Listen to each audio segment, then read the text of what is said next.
Clara's golden gift. Once upon a time, in a cheerful village surrounded by green hills, lived a kind 6-year-old girl named Clara. Everyone admired her long golden hair because it sparkled like sunshine whenever she walked outside. One afternoon, while exploring the forest, Clara heard a sad little chirp.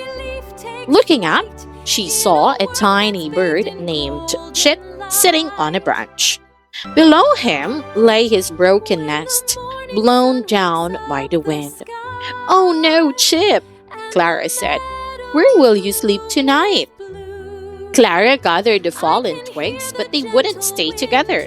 Then she smiled. Carefully, she trimmed a small lock of her golden hair with her tiny safety scissors and gently wove it around the twigs. The soft strands held everything together, creating a warm, sturdy nest.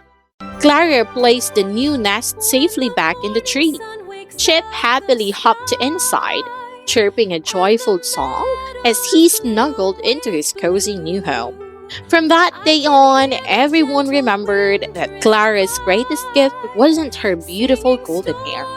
It was the kindness that she shared with others.